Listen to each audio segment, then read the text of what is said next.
Hello, আমি সীমা। আমার একটা মিনি ব্লগে তোমাদের ওয়েলকাম। দিনটা ছিল 13ই মে, মঙ্গলবার। দূরদর্শন কেন্দ্রের একটা প্রোগ্রামে, যোগার প্রোগ্রামে আমি ইনভাইটেড ছিলাম। তো ওখান থেকে আমায় বলা হয়েছিল আমার কিছু স্টুডেন্ট নিয়ে আমি যেন আজকে ওখানে চলে যাই। তো আমি আমার 4জন স্টুডেন্টকে সিলেক্ট করলাম, করে আজকে ঠিক বেরিয়ে পড়লাম।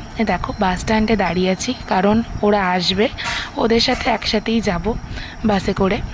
তো ওরা আসছিল বলে ওয়েট করছিলাম।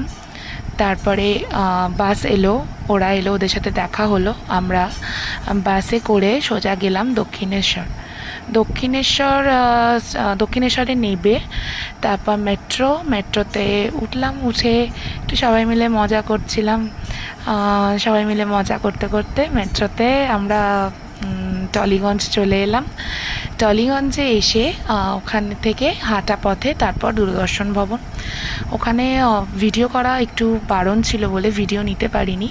তারপর মেকআপ কমপ্লিট করে আমরা চলে এলাম যেখানে আমাদের শুটিংটা হবে সেখানে আসার পর তারপর আমাদের পারফরমেন্সটা হলো।